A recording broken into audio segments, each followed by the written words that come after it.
네, 한국의 살인사건 우범곤이라고 어마어마한 사건이었어요. 총 95명입니다. 하루 사이에 그 모든- 수많은 사람을 살해해버리는 거죠. 나는 대단한 사람이었어. 어떻게 보면 황금빛 인생이 시작된 거죠. 그 상태에서 완전히 개쓰레기가 되는 상황이니까 이때 우범곤이가 뺑 돌아버렸다는 거예요. 멈추질 않아요. 일발필살이. 이 우범곤의 그 범행 패턴이라고 하는 게 너무 희한하다. 네. 그러니까 개판 5분 전 이거는 1000번 100번 비난받아 마땅한 거죠. 아예 안 움직인 거예요. 자체 내에서는. 응? 정말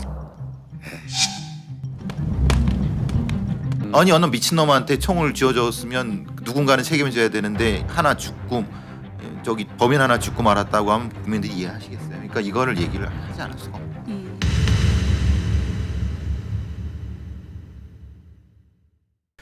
우선 이 사람은 어떤 사람이었냐면 아버지가 경찰관이었어요.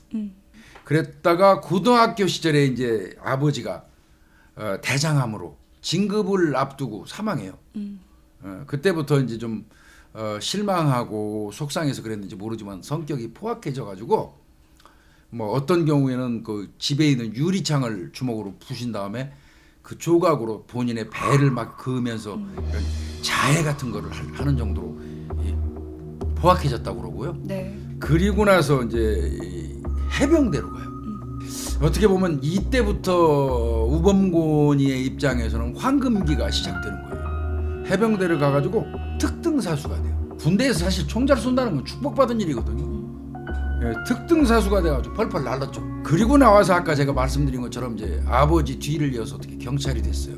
그래서 이제 간만 이 파출소로 갔는데 거기에서도 술만 먹으면 그냥 피의자들 때리고 아주 이 포악한 그 어떤 그 순경이었던 거예요. 네. 그래서 동료들이 불러준 별명이 미친 호랑이. 이 사람이 어떻게 100일 경비단을 지원을 해가지고 청와대 외곽경비. 어이가 없네. 그리고 백일 경비단 같은 경우는 근무를 하게 되면은 승진이 많이 보장된다고 하는 자리이기도 해서 경찰 내에서는 되게 어떻게 보면 가고 싶어하는 곳이기도 하죠. 그런데 심사를 하는 과정에서 그러니까 8개월 만이죠.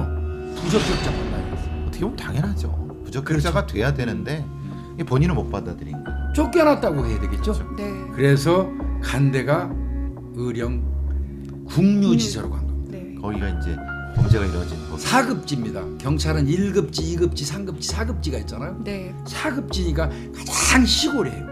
그 하숙을 하게 되죠. 사실 돈이 자금이 별로 없다 보니까 결혼을 못했어요. 네, 결혼을 못 하고 그 전모 씨 집으로 들어갔다고 하더라고요. 이제 결혼하기로 하고 먼저 혼인 신고하죠. 처갓집에 얹혀 사는 거죠. 사건 얘기할 때 팔이 하나로 시작됐다라고 하는데 그 4월 26일 날 잠자고 있었다고 하더라고요, 우범곤이. 예, 우범곤이가 그날 야간 근무예요.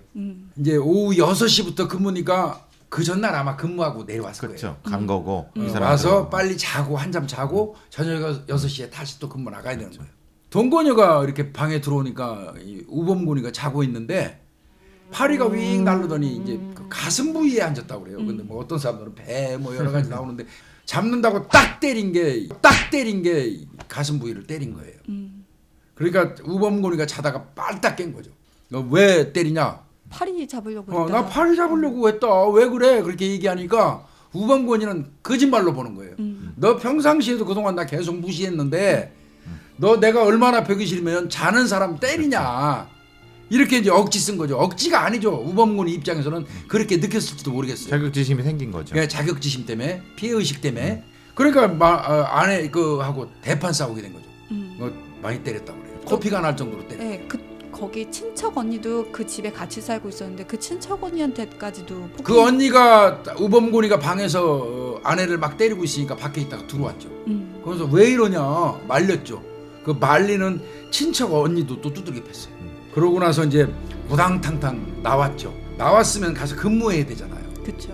근데 근무 아마 들어가기 직전 시간이었던 것 같아요. 6시부터니까 그 시간에 이제 술을 먹습니다. 지금으로선 상상할 수 없는 일이죠. 그 맞은 사람 있죠? 네네. 말린다고 때린 친척 언니, 네네. 친척 언니의 아들이 와요. 아. 아들이 와갖고 열받잖아요. 자기 엄마를 때리고 어떻게 보면 이모를 때린 거 아니에요. 이모는 이제 그 우범곤이 아내 되는 분이고, 그래서 와가지고 따집니다. 경찰이면 다야? 왜 사람을 때려? 그래 가만 안 있겠어? 이제 이렇게 된 거죠. 이때 우범곤이가 뺑 돌아버렸다는 거예요. 근데 그거를 이제 방위병들이 보는 앞에서 그걸 가정일을 다 하니까 이제 우범곤이 왜 도는지는 알겠어요. 네, 그 상태에서 완전히 개쓰레기가 되는 상황이니까 이제 거기서 확 업된 거죠. 파출소에서 예비군 무기고 피를 들고 나오는데 그걸 말리는 사람이 하나도 없었다는 거예요. 원래 근무자가 있었어야 되는데 그 근무자는 딴 데가 있었죠. 네. 진짜 이제 창피한 얘기 하겠습니다. 그날 당연히 있었어야 될 지서장, 네. 그다음에 지서장 밑에 있는 건 차석이라고 그러잖아요. 차석이. 그 두 사람은 동네 사람한테 접대받으러 부곡은청으로 놀러 갔답니다. 예? 정말 그러니까 개판 5분 전 파출소에 지서했던 거예요. 카빈총 2자루 꺼내고 그다음에 실탄 188 어마어마하게 생긴 거죠. 그리고 수류탄 7발을 꺼낸 거예요. 이걸 방위병들이 봤어요. 이게 방위병들이 말렸겠죠. 네. 근데 공포탄 한번 쐈다고 그러더라고요. 위에다가. 그러니까 방위병들 그대로 내뛴 것 같습니다. 방위병들은 무기고에서 총을 꺼내가지고 가는 거를 봤음에도 불구하고 위에다 보고하지 않은 나중에 책임 때문에 구속됩니다. 방위병 두 사람은. 네. 예. 하여튼 그 이제 그 길로 나온 거죠. 그때부터 어떻게 보면 우범군이는 제정신이 아니었던 거예요. 밤 9시 40분경입니다. 지서 앞에 이렇게 서 있다가 지나가는 젊은이가 하나 있었어요. 네.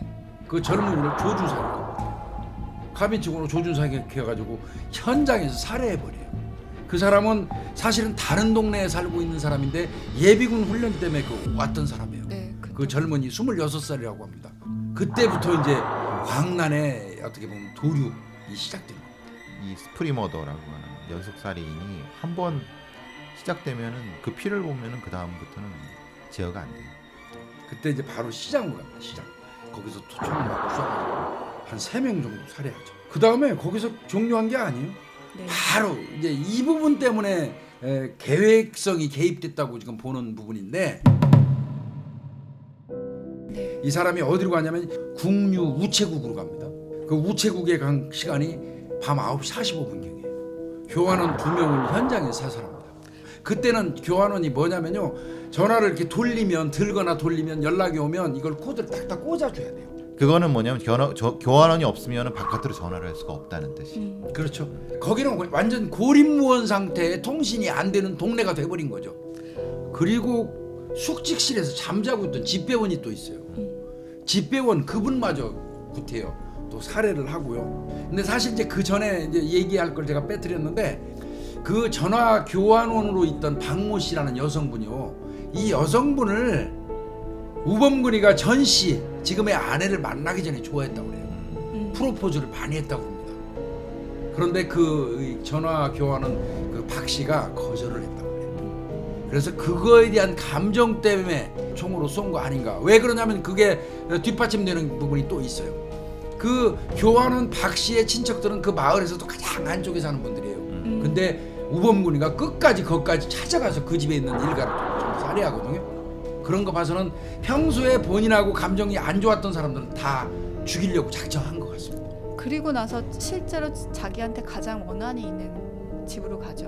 그 자기 아내 시골은 아마 집성촌이 많죠. 그 일가들이 그 인근에 다 쭉 사나 봐요. 전시 일가가. 그 아내 찾는 과정에서 또 다른 집에 있는 그 여성분 한 분 살해하고, 또 어린애한테도 총질했는데 어린애는 다행히 사망 안 했어요.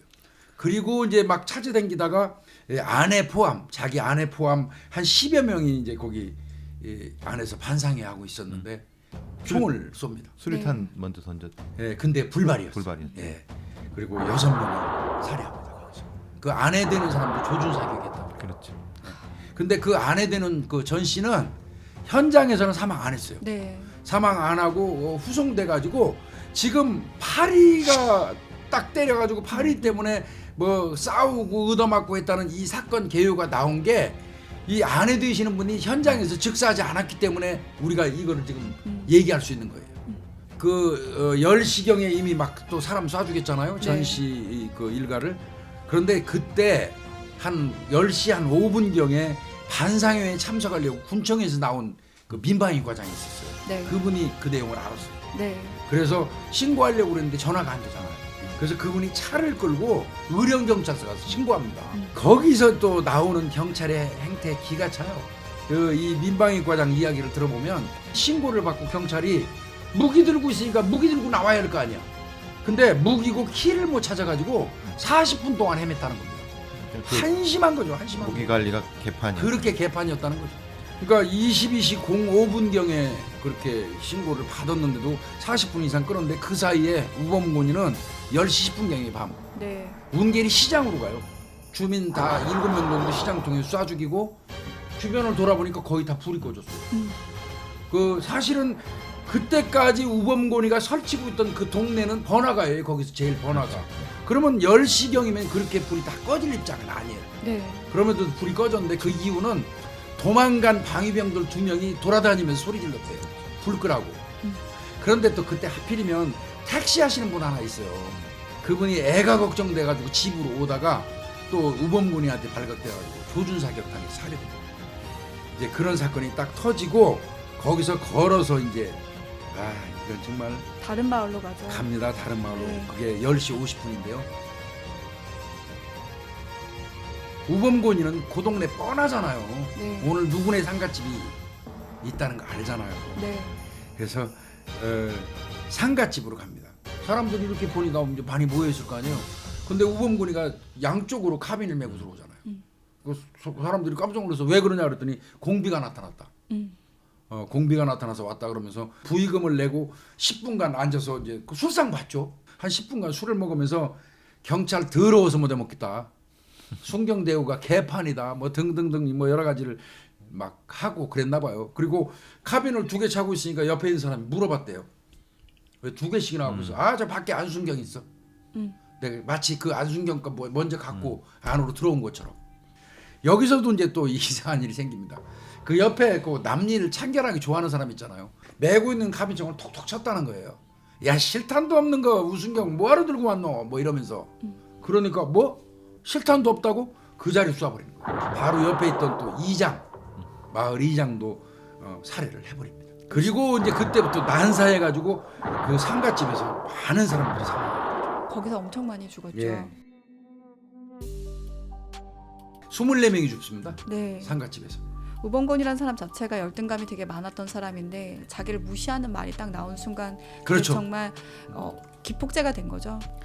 이게 이제 뭐 보면은 뭐 또 신모 씨라는 분 가게에 가가지고 콜라 얻어먹고 그 콜라 얻어먹고 그분을 살해하고 또 콜라 얻어먹을 때 고등학생이 그 우순경을 안 돼요. 네. 그 온 아이를 또 죽이고 방에서 자고 있는 2 딸도 총으로 쏴 죽이고 뭐 또 평촌이 가기 직전에도 뭐 저 유씨 이발사 뭐 곽씨 뭐 이런 분들도 죽이고. 그러니까 진짜 어떻게 보면 이미 마음속 안에서 여러 번 그 사람들을 죽였던 것 같아요. 마음속에서. 마음속에서 죽이고 어떻게 하면은 저 사람들을 복수를 할까라는 생각을 은연중에 계속 하고 있었던 건데 그것이 어떤 자기 안에서의 그 터지는 사건들과 말을 들었고 그것들이 예. 계속 이어졌던 것 같아요. 그리고 또 멈추지 않아요. 그 길로 또 나옵니다. 그 길로 나와가지고 뭐 그 인근에 있는 불 켜져 있는 뭐 철물점이니 약국이니 뭐 가정집 가갖고 이제 또 그 사격을 하고요. 그리고 이제 새벽이 됐어요. 5시 35분에 평촌리 민가로 가죠. 거기 가서 일가족 5명을 깨워요. 네. 어떻게 보면 인질이 돼버리는 거죠. 그 순간. 결국은 이제 밖에 자신을 잡으러 온 사람들이 웅성거리는 소리 뭐 이런 거 듣고 이제 틀렸다 해가지고 현장에서 수류탄 2발을 터뜨려서 폭사죠. 우범근 플러스 거기 있던 3분. 그래서 4분이 현장에서 사망하는 그런 결과를 빚는 거죠. 아주 숨이 막힐 정도예요. 이 이야기하면서. 네.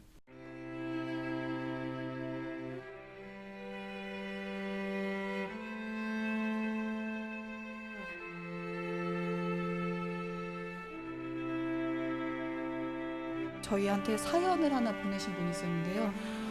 저희 이거 보고 깜짝 놀랐어요. 어떤 사연이죠? 사실 저는 우범곤 사건과 관련이 있는 사람입니다. 저희 가족이요.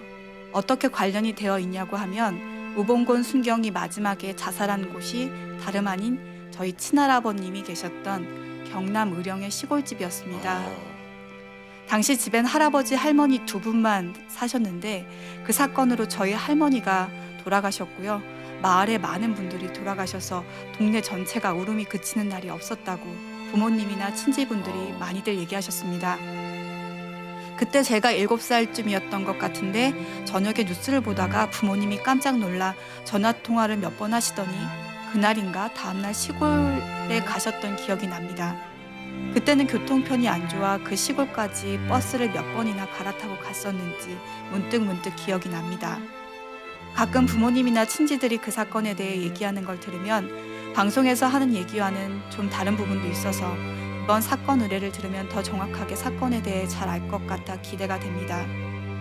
마지막에 안방에서 수류탄이 터졌는데 방 한가운데가 움푹 파여 있었던 것이 기억이 나고요. 저희 할머니는 돌아가시고 할아버지는 살아계셨는데 그때 할머니와 우순경이 안방에 있었고 할아버지가 옆방에 계셨는데 안방과 그 옆방 사이 이불장이 있어서 그 이불장이 없었다면 수류탄이 터졌을 때 할아버지도 돌아가셨을 거라고 얘기를 하시더라고요.